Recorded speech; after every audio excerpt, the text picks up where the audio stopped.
taqueta que te gusta a ti, mami. Bonjour à tous et à toutes et bienvenue dans le troisième épisode de l'Actu Cote. Alors aujourd'hui j'ai trois chroniqueuses, franchement j'ai que des filles sur ce plateau. Alors je vous les présente tout de suite. En premier, donc plus près de moi, j'ai Maria, Bonjour. Emilia, salut et Adèle. Bonsoir. Mais alors là les filles, je suis ravie de vous avoir avec moi sur ce plateau. Je vais devoir commencer par une première chronique, vous le savez. Mais tout de suite, je tiens à redire que les deux personnes sur ce plateau vont reprendre deux chroniques qui ont déjà été faites. Donc déjà, Adèle va reprendre son ancienne chronique qui était Louvre People. Emilia va reprendre une chronique Star et Side. Et Maria, une toute nouvelle chronique Up and Down. Alors, je propose de commencer par la chronique d'Emilia. C'est parti. Hacete taqueta que te gusta a ti, mami. Alors, bonjour à tous et bienvenue dans ma petite chronique. Alors aujourd'hui, dans Star et Side, j'ai donc trois personnes, ou en tout cas trois groupes de personnes intéressantes. En premier, Claude, donc le présentateur du Chemin des Tentations saison 1, attend toujours et prépare le prime final du Chemin des Tentations. Donc il sera fait, donc tourné à l'heure et au jour de la diffusion de l'épisode 1.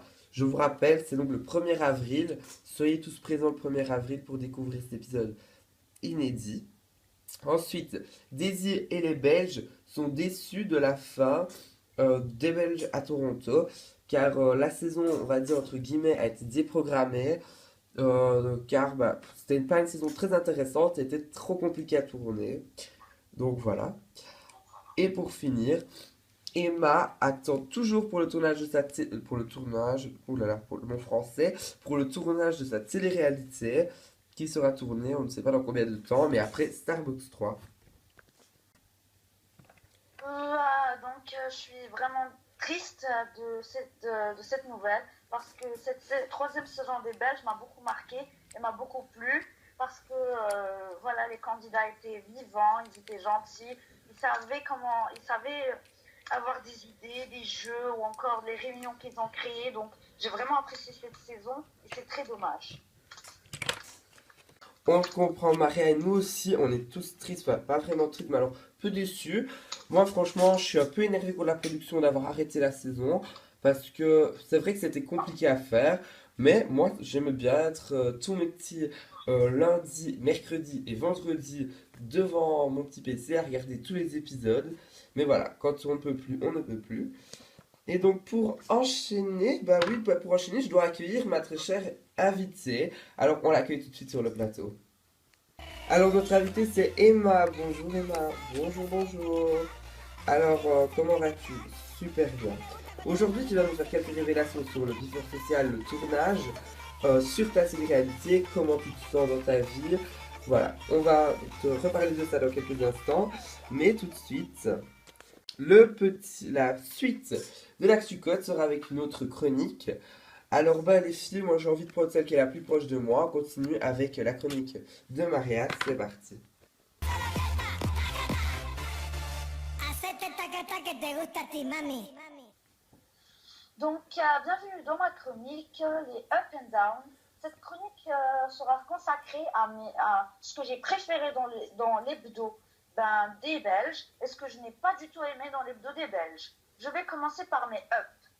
Mes Up sont qu'il y a eu une très bonne synthèse, c'est-à-dire que l'animatrice a su résumer la semaine malgré que l'hebdo n'ait pas été très longue. Et c'est un très bon répondant de la présentatrice envers Julia, qui a eu un total manque de respect en disant comme quoi les rendez-vous pro ne servaient à rien. Et moi aussi j'ai trouvé que c'était déplacé de la part de ma soeur d'avoir réagi comme ça. Parce que franchement, on n'a pas tous la chance de pouvoir partir à l'autre bout du monde pour réaliser ses projets pro. Surtout pas à Toronto, c'est pas vraiment une destination plus connue. Ça m'étonnerait que quelqu'un, du jour au lendemain, dise je vais partir à Toronto. Donc voilà, c'est vraiment super bien et je trouve que c'est vraiment déplacé de la part de ma soeur. Ouais. Donc, je vais tout de suite enchaîner avec mes downs. Alors, mon tout premier down, c'est que la cocotte est totalement inintéressante durant l'épisode. Ça n'a... Bon, un manque de rendez-vous professionnel ne sert absolument à rien. Et mon deuxième down, c'est le départ d'Emma, qui a été pour moi la candidate la plus marquante, marquante de cette saison. Et je l'apprécie énormément. Ben oui, c'est vrai que moi aussi, à la base, quand on a dû faire la réunion pour discuter un peu de ce qui allait se passer dans la troisième saison des Belges, on avait tous proposé un peu une cocotte, etc. Et c'est vrai que elle n'est pas si intéressante que ça pour finir. Moi, je trouve que ne pas avoir de rendez-vous pendant une semaine, c'était quand même une idée qui est bien, parce qu'au moins ça peut les aider à se reposer pour ceux qui partent et qui travaillent. Mais ce qui est un peu chiant, c'est qu'un candidat qui doit partir, je sais pas si vous vous êtes rendu compte que le générique, si on comptait vraiment toutes les fois qu'il devait être modifié, il aurait déjà dû être modifié 4-5 fois. Il a été moins souvent modifié, mais franchement, c'était pas du tout. J'ai trouvé que c'était pas vraiment une idée bonne au final, même si au départ ça devait l'être. Et Emma, je crois que c'est à toi de réagir par rapport à Et ce qu'on a dit. moi, je tiens à dire que cette saison, y a beaucoup moins de rendez-vous pro que les saisons passées et je trouve que c'est justement dommage aussi. Ok. Je tenais déjà à te dire, Maria, que bah, merci pour ce que tu penses de moi. Je savais pas que j'étais vraiment une candidate bah, qui était bien appréciée. Parce que quand je vois dans le Before Social, je crois qu'on me prend vraiment pour un peu n'importe quoi. Donc je suis quand même heureuse d'être bien appréciée. Donc, merci à tous et à toutes d'avoir entendu ma chronique et voilà, merci pour votre attention. Et à propos de ce que vient de dire Emma, tu es une candidate extrêmement appréciée par moi en tout cas et par toute la chaîne Games Party. Voilà, tu es une candidate Oui, qu'on adore. et puis c'est justement dommage que quand tu viens sur la Public TV, les gens te cassent parce que c'est vraiment une fille géniale. Alors, bah voilà, bah merci à vous d'avoir réagi. Alors, bah, Emma, je vois que tu es quand même bien appréciée. Bah oui, moi aussi je le remarque. Alors, je vais tout de suite un peu parler avec toi. En fait, c'est un gros sujet qui me tient à cœur. Je voulais aussi te parler de ta télé-réalité, mais on n'en parlera pas trop pour finir. J'aimerais quand même bien te parler du Before Social. Et j'ai entendu parler que tu es un peu en désaccord avec, euh, avec Loris Rollin. Peux-tu nous en dire un peu plus? Bah oui, je suis vraiment en désaccord. Et voilà, c'est parce qu'en fait, c'est une personne qui, pour moi, est un peu fausse. C'est pas vraiment quelqu'un qui. Enfin, comment vous dire? C'est pas quelqu'un qui me semble être très intéressant et qui va en faire de trop pour dire d'être un chroniqueur. Je suis désolé, là je vais prendre ce que je dis et peut-être que je vais me faire critiquer, mais allez mettre en commentaire, c'est mon avis, oui, est-ce que vous m'avez trouvé bien ou pas je sais pas, on s'en fout, tu le sais si tu as été bien ou pas. Je suis désolé, moi je sais bien que depuis ces derniers temps, dans le Before Social, je suis un peu une lavette. C'est-à-dire, je ne sers quasi à rien. Voilà, je ne sers quasi à rien. Voilà, je crois que tout le monde pense peut-être la même chose, en tout cas dans certaines chaînes. En tout cas, ce qui a été bien, c'est qu'au moins quelqu'un le dit, c'est que la chaîne TH Network dit enfin qu'on ne m'aime plus trop dans le Before Social, parce que voilà, on m'a trouvé inintéressant. En même temps, moi je n'y peux rien si je suis pas toujours invité. Si c'est plutôt Loris Rollin à ma place qui est invité, c'est pas de ma faute. Je suis pas une personne à venir me dire invitez-moi, invitez-moi. Ok, merci. Alors, tu as vraiment fait un gros débat. Ça me tenait à cœur et je voulais aussi dire enfin, que voilà, c'est vraiment des personnes avec qui ça ne passe pas. Voilà. Ok, merci. Alors, nous allons tout de suite passer à la chronique d'Adèle. C'est parti. Hacete taca que te gusta a ti, mami. Bonjour à tous, alors c'est le grand retour de ma chronique Love People. La dernière fois que je l'avais fait, c'était sur le vieux plateau tout pourri, mais maintenant je le fais dans un tout nouveau décor avec un tout nouveau jingle et un tout nouveau logo. Alors, en gros, je vous donne 3 informations sur les couples de la télé-réalité. Alors, première information, Dominique, en fait, dans Starbucks 2, il y a eu un couple qui s'est créé, et il s'agit de Dominique, et de la star Anonyme. Et Alors, excuse-moi si je te coupe, mais c'est pas dans Starbucks 2, c'est dans Starbucks 3, parce que Dominique, n'est pas du tout dans Starbucks 2, désolé de te l'avouer. Oui, excuse-moi, je me suis trompé. Starbucks 3. Il va Attempt 2 maintenant, on va parler de ça, parce que vous le savez que le tournage a commencé le 15 février, mais maintenant il s'est terminé. Et j'ai une petite information, Loria et Abdel de Lifetime 3 devraient y participer, enfin ils y participeront, j'en suis persuadé, parce qu'ils me l'ont dit, donc c'est officiel. Et enfin, dernière petite information un peu plus personnelle, pour ceux qui veulent savoir, oui, je suis encore en couple avec Dorian, et voilà.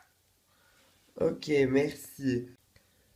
Donc, je voudrais réagir sur ce qu'a dit Adèle, surtout sur Loria et Abdel, qui sont pour eux. Bon, Abdel, je l'aime bien, mais Loria, pour moi, c'est une candidate qui ne cherche qu'à faire le buzz. Donc, c'est très décevant de la voir dans Il Love Attempt, qui est une émission que j'aime beaucoup.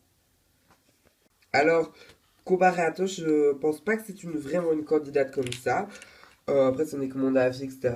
Enfin, pour moi, en tout cas, de ce que j'ai vu, c'est pas quelqu'un qui veut être intéressant. On le voit dans Lifetime. C'est vrai qu'elle se dispute, mais des disputes comme pas possible qu'elle a eu avec Emily, il faut prendre le poids positif et le poids négatif des deux. Ça se trouve, c'est peut-être Emily qui a commencé à attaquer. Franchement, je me souviens plus de ce qui se passe dans Lifetime 3 parce que j'ai pas suivi déjà trop la saison. Et puis en même temps, voilà quoi.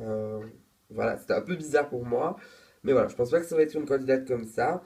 Et voilà. Bah, ce sera de manière à voir dans une Love Attempt.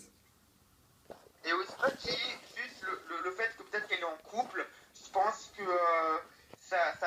elle est un peu plus mature et elle fait moins le buzz. Elle est vraiment là pour vraiment solidifier son couple, alors que dans la scène 3, c'est vrai que leur couple il était moins solide, donc elle faisait un peu plus le buzz. C'est peut-être ça aussi.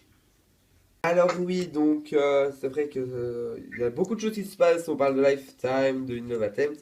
Oui, donc je ne sais plus où on en est. Mais bon, je suppose que Adèle, ta chronique, elle est terminée. Elle est finie. Ok. Alors moi, j'aimerais bien quand même vous dire quelque chose.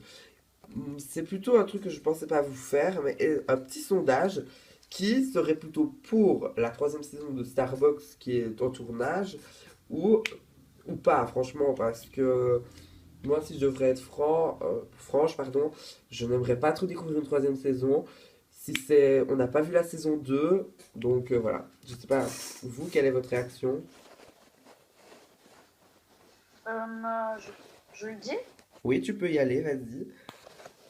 Ben, moi, je suis d'accord, totalement d'accord avec Emma. Moi, j'aimerais pas voir une troisième saison de Starbucks, car une troisième, car la télé-réalité Starbucks ne m'a pas forcément intéressée.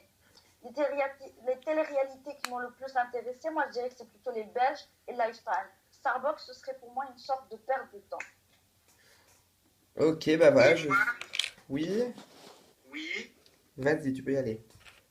Alors moi, cette saison, je vais parce que c'est vrai qu'ils ont un peu innové le programme en faisant deux aventures parallèles dès le début, c'est-à-dire qu'ils sont séparés dès le début. Et je pense que ça peut me plaire. Après, je vais pas dire que peut-être j'ai regardé un épisode et je verrai quoi. Je verrai si la nouveauté m'attire ou ne m'attire pas. On verra. Ok, alors on retourne vers moi, merci caméraman. Alors, mais c'est vrai que l'aventure parallèle, qui était un peu secret, mais c'est pas grave, de toute manière, c'est pas le plus gros détail de la saison. Mais voilà, j'en verrai aussi. Mais voilà, c'est moi je dis, franchement, comme je l'ai dit, je n'aime pas trop Starbucks. Mais bon, moi franchement, enfin, pour être franche, oui, j'ai dit que je voulais pas la troisième saison tant que je n'ai pas vu. Parce que si jamais je regarde que je dis oui, c'est bon, ça me plaît, ça irait. Parce que voilà, moi je trouvais déjà que bah, la villa de LA, donc la saison 2 de Starbucks, elle n'était pas terrible. C'est pas vraiment quelque chose de beau. Je crois quand même que cette saison, ça devrait être mieux. J'ai déjà la photo qu'on vous a déjà diffusée dans le précédent Actu Quotidienne. Allez le voir si vous l'avez pas vu. Ça montrait un beau truc. Enfin, je sais pas, c'était un bel effet. Donc voilà, après, on découvrira ça plus tard. Bah, je crois que je ne sais plus où j'en suis. Bah, je crois que c'est la fin.